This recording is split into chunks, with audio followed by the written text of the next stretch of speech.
Amados hermanos, vamos a iniciar una serie de sermones expositivos con un libro que muchos conocen y es el libro de Malaquías, el último libro del Antiguo Testamento.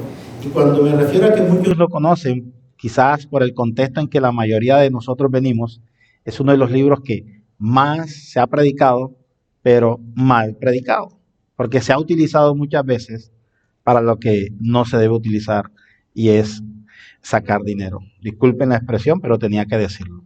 Entonces quiero que me acompañen en sus Biblias y vamos a abrir Malaquías, capítulo 1, versículos 1 al 3.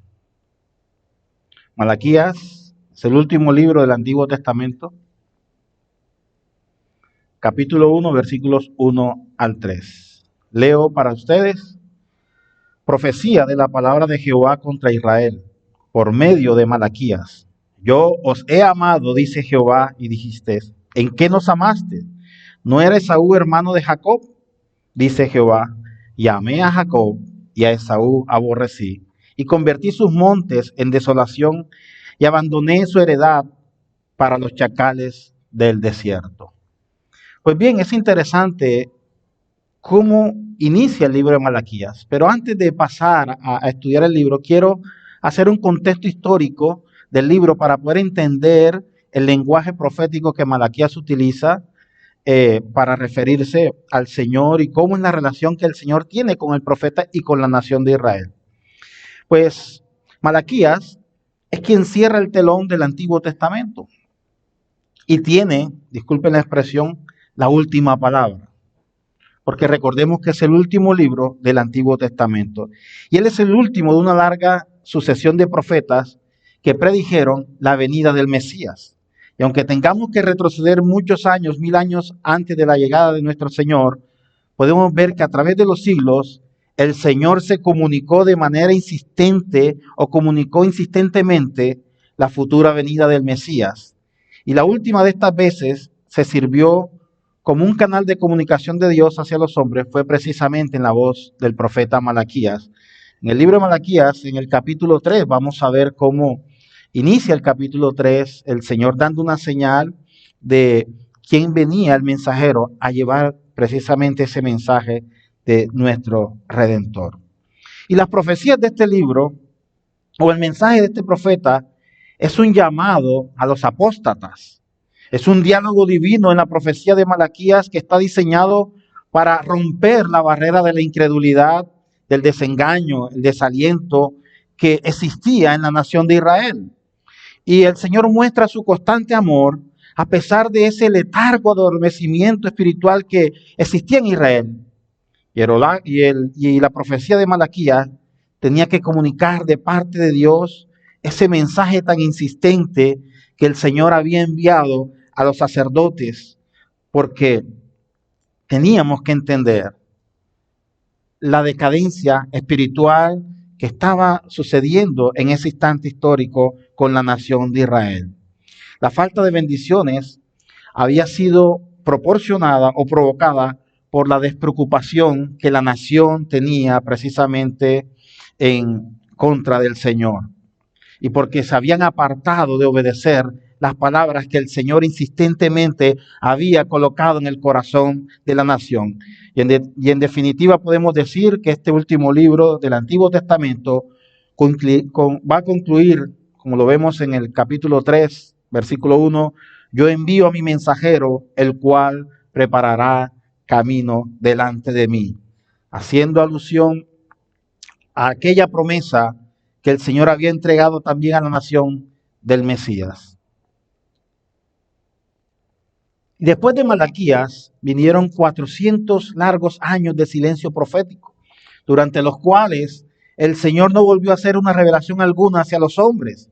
Pero pasados esos años se cumplió el tiempo y el cielo rompió en cantos de alabanza ante la venida de nuestro Mesías.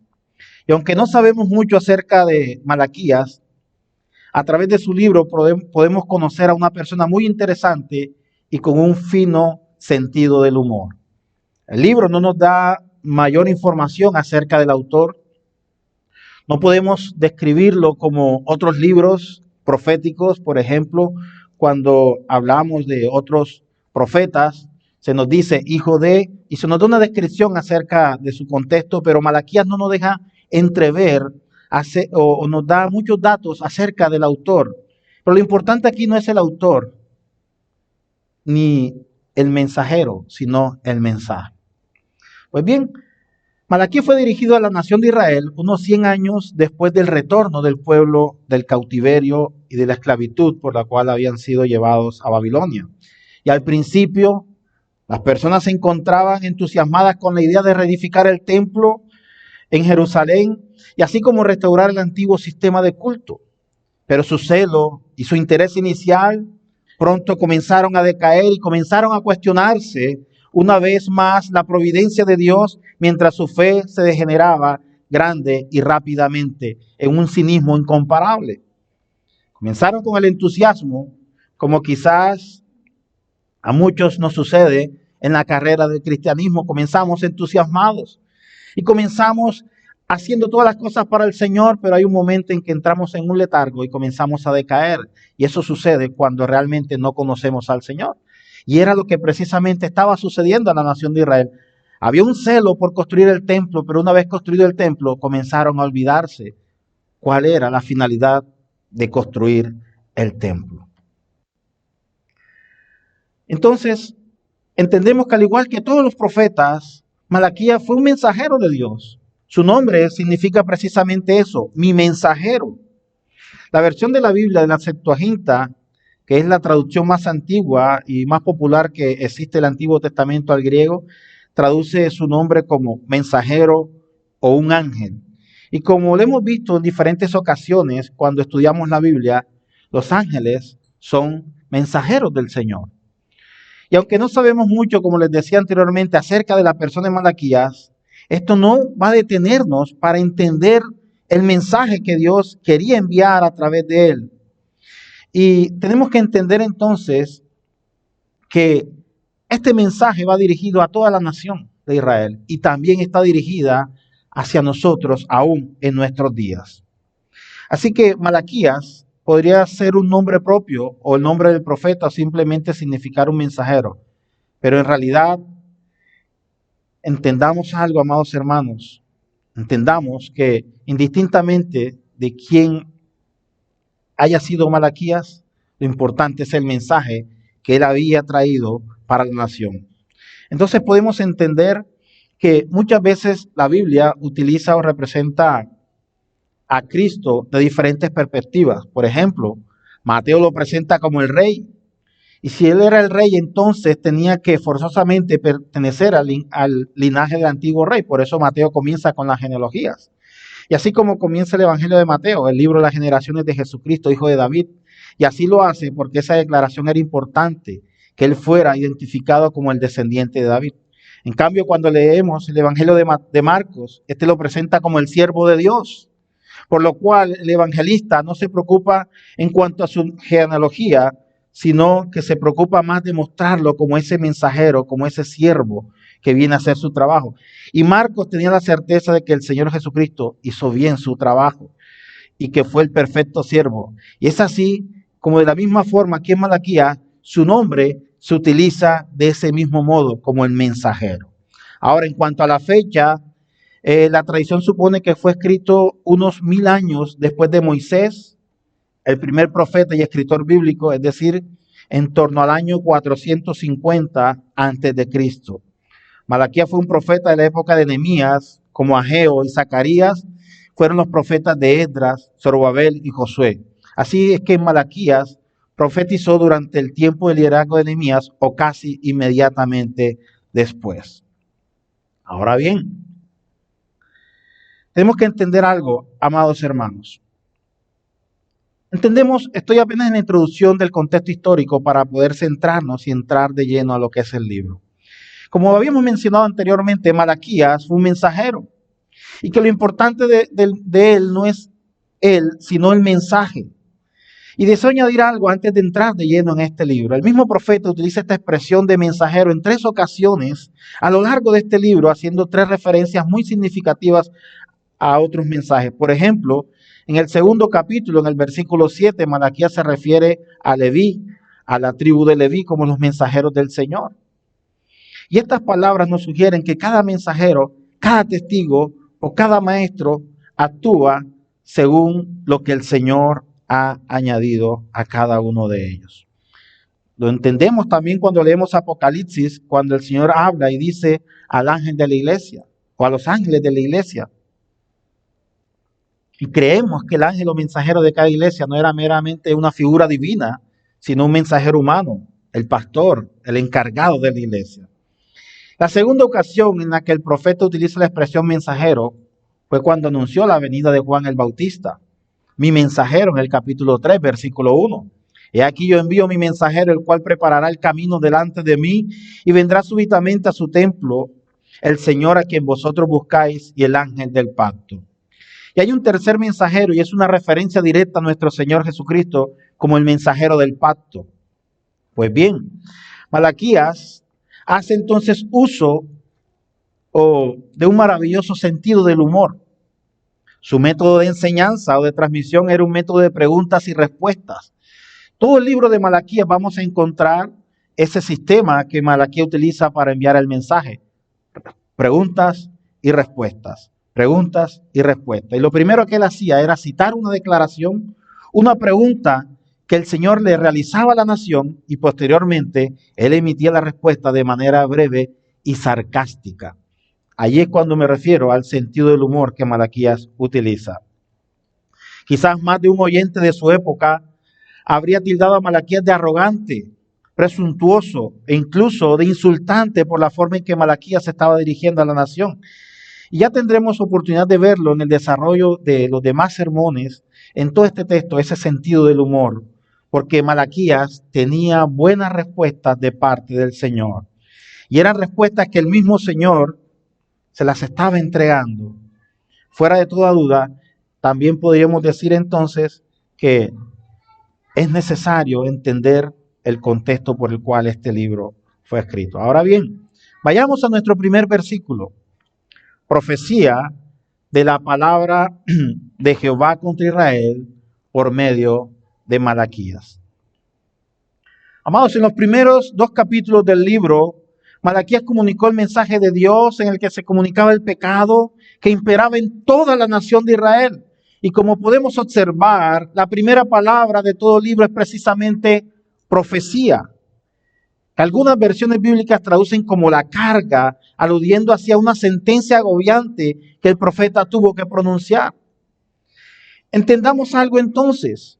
¿Cuál era la función del profeta? La función del profeta precisamente era eso, denunciar la decadencia o lo que estaba sucediendo en la nación.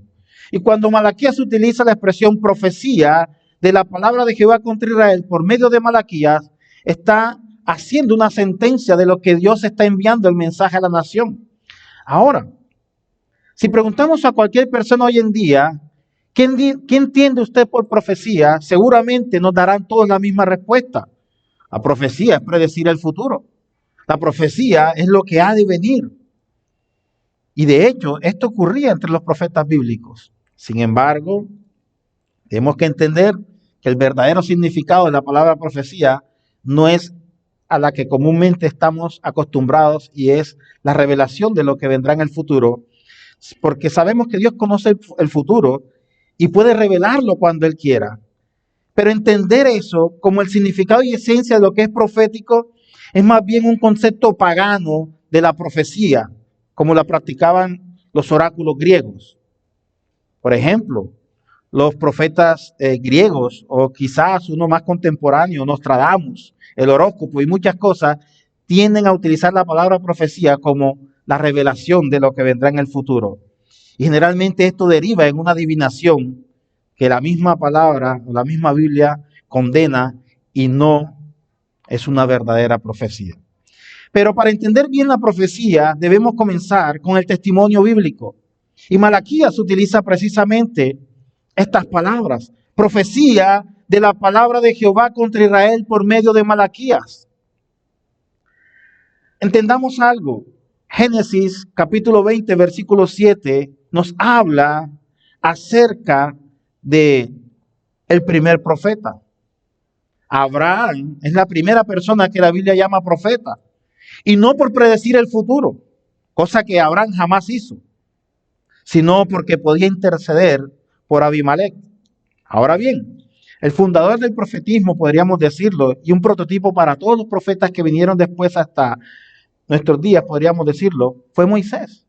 Y lo vemos en Deuteronomio capítulo 18, versículo 15. Pero tampoco Moisés se dedicó a vaticinar el futuro. No, de ninguna manera.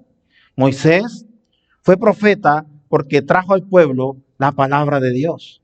Ahora bien, y con todas sus implicaciones y exigencias éticas, ese fue el oficio de los profetas, traer el mensaje del Señor.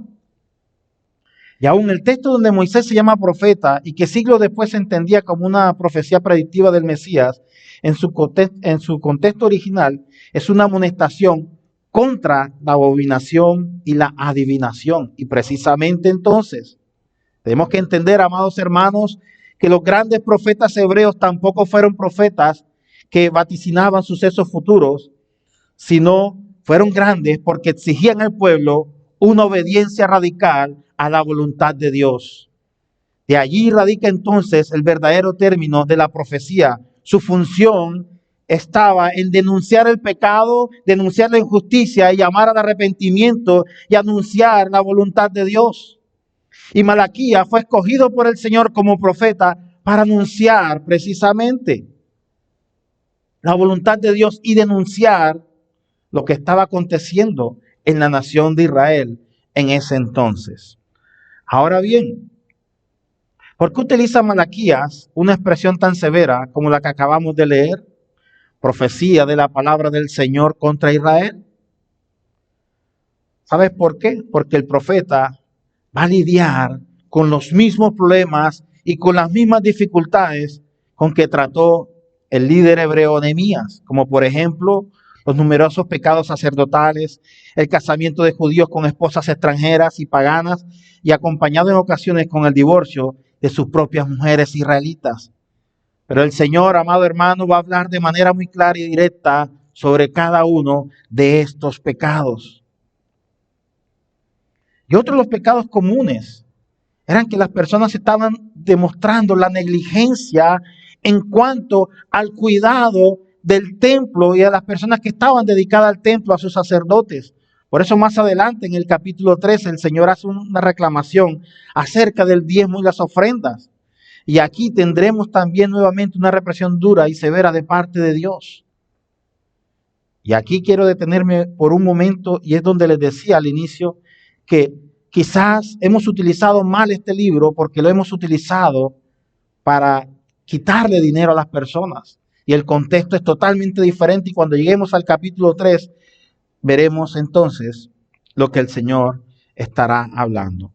Ahora bien, regresando a nuestro texto, el profeta Malaquías comienza su introducción al libro diciendo: esta es la profecía o profecía de la palabra del Señor contra Israel por medio de Malaquías. Malaquías está haciendo el anuncio, y Malaquías lo que está diciendo es: voy a hablar de parte del Señor el mensaje que me ha dado para ustedes. Y esta es la palabra del Señor que viene por medio de mí.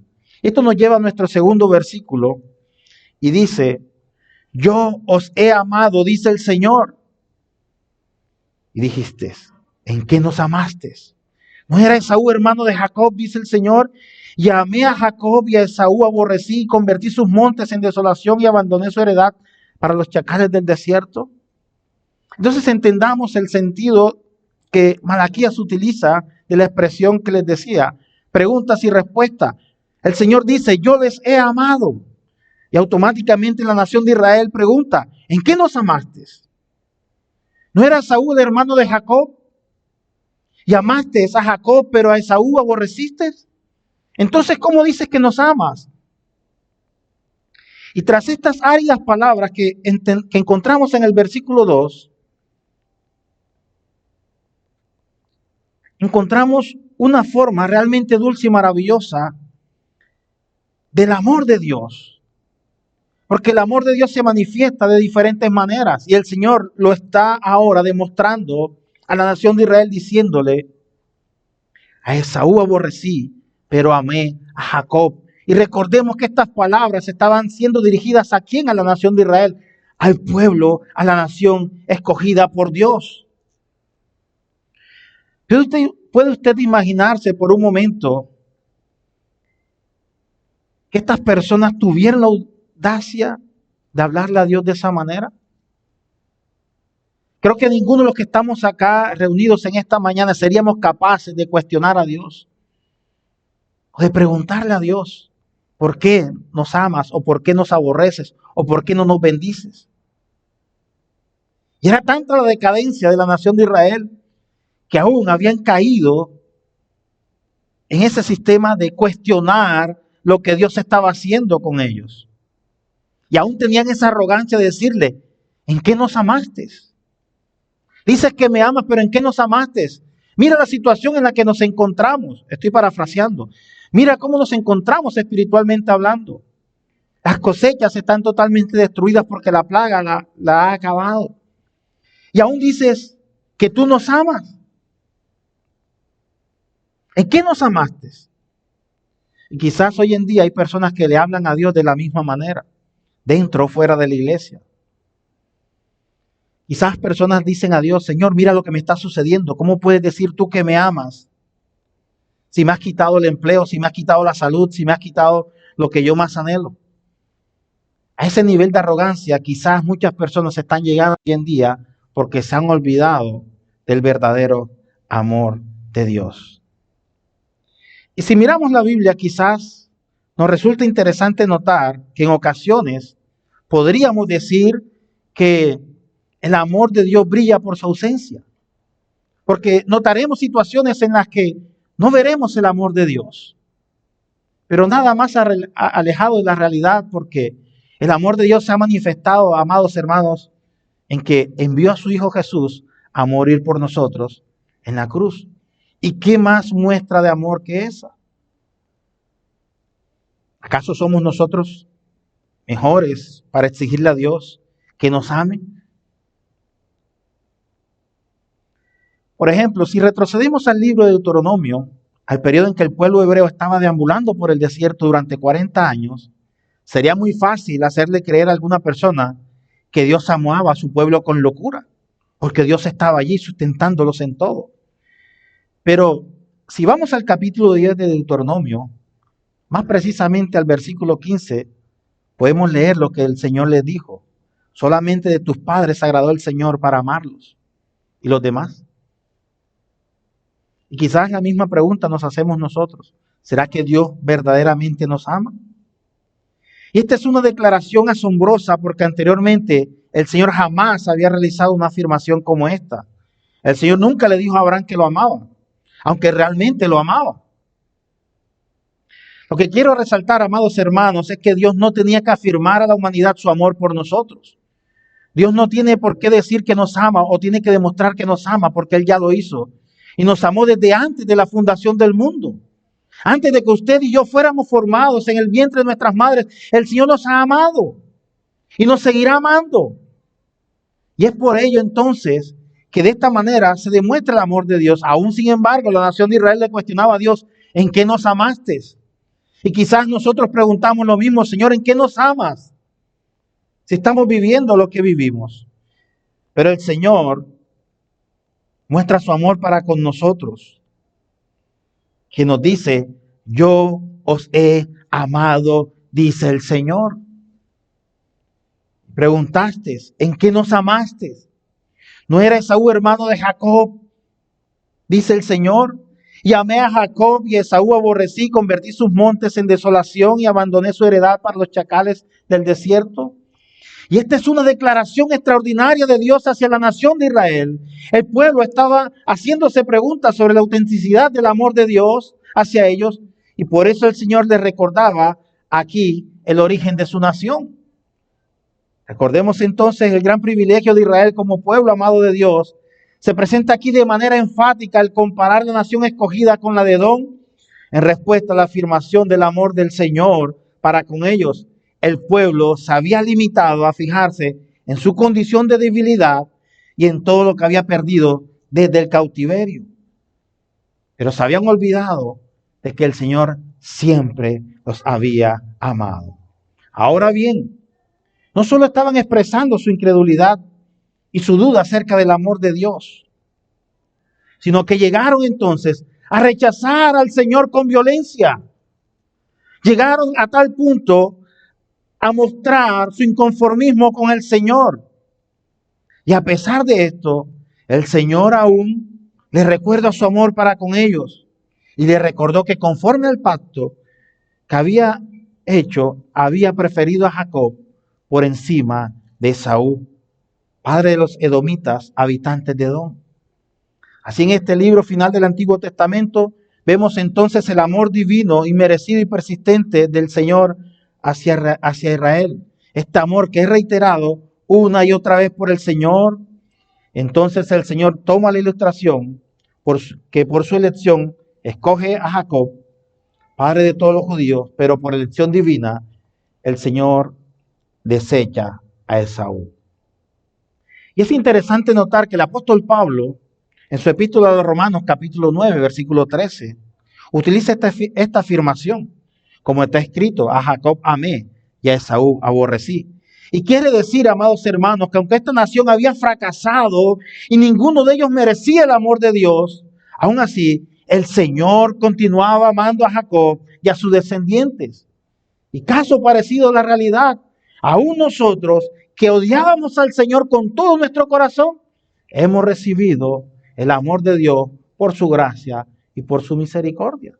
Cuando merecíamos el castigo y merecíamos la muerte, el Señor nos amó y nos llamó.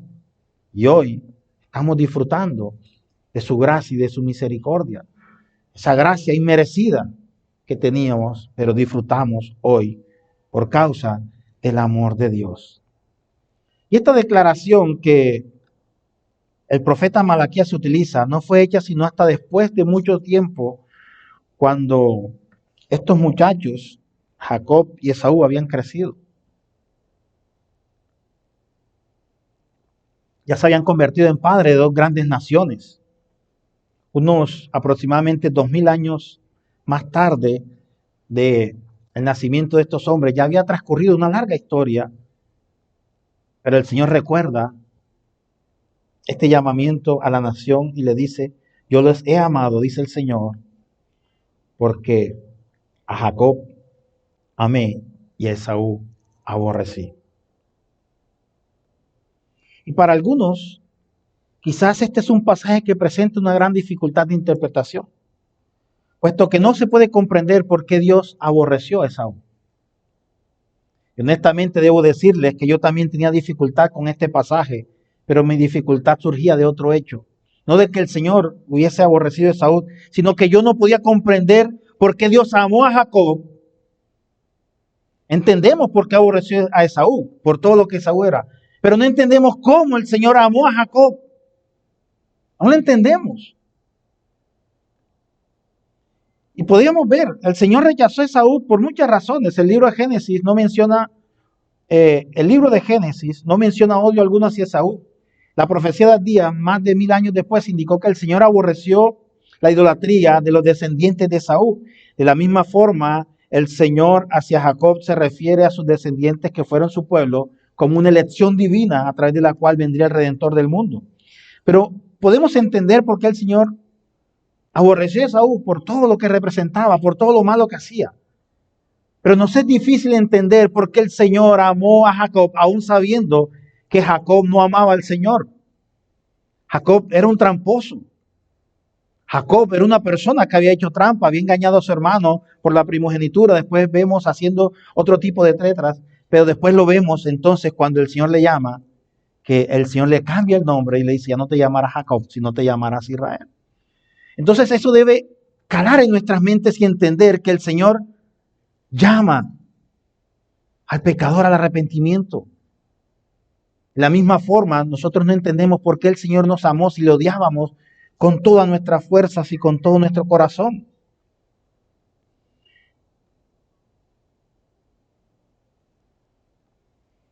Podemos entender por qué el Señor aborreció a Esaú. Y la Biblia nos dice que Dios hizo su elección conforme a su soberana voluntad. Y el Señor le recuerda entonces a la nación de Israel a través del profeta Malaquías: yo les he amado. Y les muestra el principio del amor de Dios, porque amé a Jacob, aborrecí a Esaú. Pero ¿en qué nos has amado, Señor? Eso no es nada. Amaste a uno y aborreciste al otro, pero demuéstranos tu amor. Estoy parafraseando el mensaje. Es lo que está diciendo la nación. Y el Señor: ¿no era Esaú hermano de Jacob? Y yo amé a Jacob.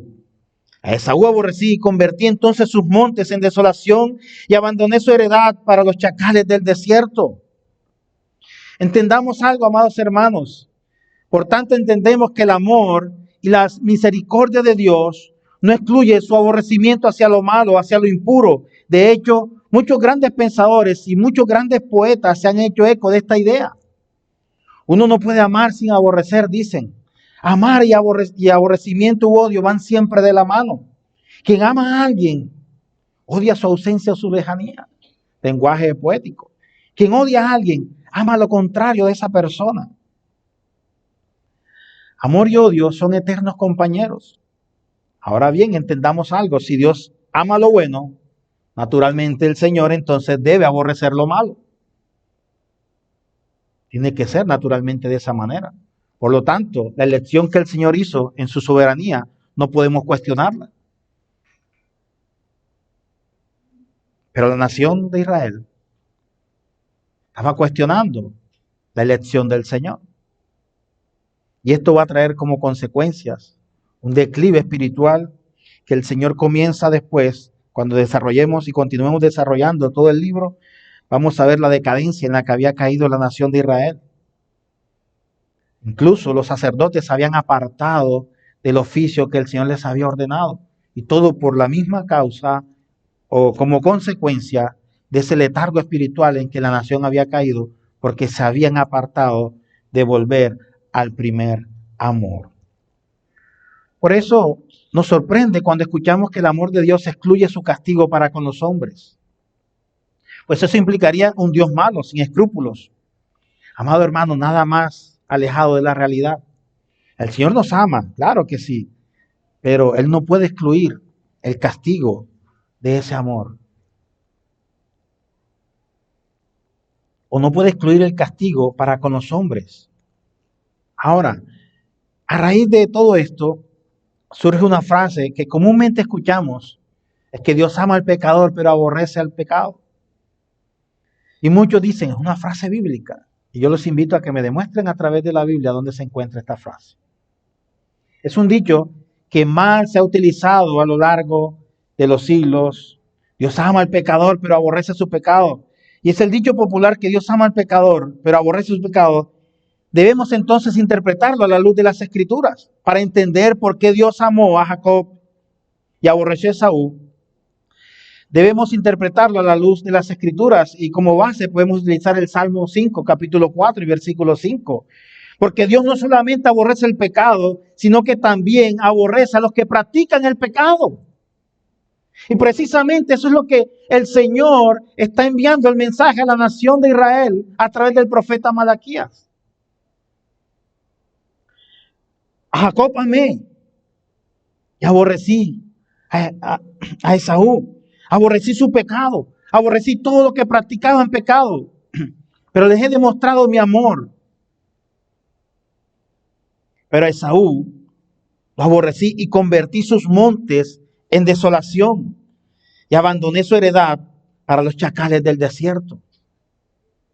¿Es acaso Dios injusto por aborrecer el pecado? De ninguna manera. Entonces, ¿cómo reconciliamos esta verdad con otros textos bíblicos que hablan del amor de Dios para con los pecadores? Pero pastor, usted dice que Dios aborrece a los que practican el pecado. Entonces, ¿por qué en otros textos bíblicos dice que Él está llamando al pecador al arrepentimiento? Y aunque la ira de Dios se revela contra el pecador, Juan 3:36, el Señor ha demostrado su amor enviando a su Hijo a morir por las mismas personas que merecen juicio. Lo podemos ver en Romanos capítulo 5, versículos 8 y 10, donde Pablo hace una extensa habla extensamente acerca de esto. Ahí podemos entender entonces. Hay un genuino amor de Dios hacia todos los hombres. Y este amor, amados hermanos, se manifiesta de innumerables maneras. Sin embargo, debemos entender que a pesar de que Dios nos ama, Dios es santo y su ira al final se manifestará hacia aquellos que rechazan la salvación por medio del sacrificio de Cristo Jesús. Dios nos ama y es una verdad que no podemos negar. Pero también el Señor está airado con todos aquellos que rechazan la salvación de Cristo, aquellos que niegan a Cristo, aquellos que se niegan a declarar que Jesús es el Señor, es el libertador, que murió en la cruz por la salvación de nuestros pecados. Para ellos ya no hay remedio, a menos que se arrepientan. La nación precisamente estaba haciendo esto. Estaban cuestionando el amor de Dios hacia ellos, cuestionando el por qué el Señor se había olvidado de la nación, por qué los había abandonado, por qué se había apartado de ellos. Y es cuando el Señor les recuerda y les dice: yo les he amado. La Biblia, amado hermano, no nos fue dada por Dios para aumentar nuestro conocimiento. Nos fue dada para cambiar nuestra vida. El Señor Jesús no murió para que nosotros nos convirtiéramos en eruditos de la palabra, ni nos convirtiéramos en teólogos, ni siquiera que nos convirtiéramos en aficionados de la lectura, en lectores ávidos. No, el Señor murió para que usted y yo tuviéramos vida eterna. Y para que su muerte en esta tierra no fuera el final, sino el principio de la verdadera vida, de una vida plena, intensa, sin dolor, sin enfermedades ni problemas, una vida tal y como Él la diseñó antes de que el pecado entrara al mundo. Y es la que disfrutaremos cuando estemos en la eternidad con nuestro Señor. Y Malaquías, el profeta del cual nosotros estaremos viendo a lo largo de nuestros próximos sermones, nos va a enseñar que el amor de Dios es persistente, perseverante, para conquistar nuestras propias vidas. Pero al igual que sucedió con el pueblo de Israel, nuestra desobediencia hará que el Señor retenga las bendiciones que Él ha prometido. Ahora bien, la misma manera que la historia de Israel se puede dividir de acuerdo a la obediencia y a la desobediencia hacia Dios, en nuestras vidas también podremos experimentar las bendiciones de Dios si obedecemos y la destrucción de Dios si desobedecemos. Ahora, ¿a qué destrucción hace referencia, pastor? A la destrucción de nosotros mismos, de nuestra autoestima, de nuestras relaciones familiares, de nuestras relaciones con nuestras parejas, de nuestros proyectos futuros, si no caminamos con el Señor. Amados hermanos, nos destruimos cuando nos apartamos de la voluntad de Dios, porque nos hacemos enemigos del Señor. Y este mensaje que Malaquías trae a la nación de Israel es un mensaje que hoy traemos a la iglesia. Amados, es tiempo de volvernos hacia Dios. Es tiempo de volver al primer amor. Es tiempo de buscar al Señor y no cuestionarle. Y si usted está atravesando por situaciones difíciles y se ha cuestionado y ha preguntado en algún momento si realmente Dios le ama, déjeme decirle que Dios le ama desde antes de la fundación del mundo. Pero entonces es tiempo de reconocer y entender que todo lo que sucede es porque el Señor ha permitido y lo ha permitido por amor a cada uno de nosotros, amados hermanos. Finalmente, debemos entender entonces cómo la gracia y la misericordia de Dios se manifiesta grande y poderosamente en toda la nación. Y el Señor da una declaración en el versículo 3, diciendo: y a Esaú aborrecí y convertí sus montes en desolación y abandoné su heredad para los chacales del desierto. Entendamos que esta declaración está diciendo que el Señor, por ese aborrecimiento que hizo contra Esaú, lo desoló, lo destruyó por completo. Ahora bien, la pregunta es la siguiente: ¿quieres ser amigo o quieres ser enemigo de Dios? Es una pregunta retórica y la voy a utilizar como Malaquías la utilizaba también. Preguntas retóricas, preguntas para examinarnos a nosotros mismos. Nos convertimos en enemigos de Dios cuando le rechazamos a Él, cuando no comprendemos cuál es la voluntad eterna del Padre en nuestras vidas. Finalmente, tengo que hacer dos aplicaciones importantes. En primer lugar, para los no creyentes. Amado amigo o apreciado amigo, tú que nos visitas o nos ves a través del video o estás aquí por primera vez y no conoces al Señor, déjame decirte que Dios no ama al pecador. De hecho, está airado contra ti si no te arrepientes de tus pecados. Ora al Señor para que su misericordia te alcance. Aún estás a tiempo. Para los creyentes, es un privilegio entender que aunque éramos enemigos de Dios, su gracia y su misericordia nos ha alcanzado, permitiéndonos disfrutar de Él para siempre. Por tanto, es de gran gozo regocijarnos en el Señor siempre. Amén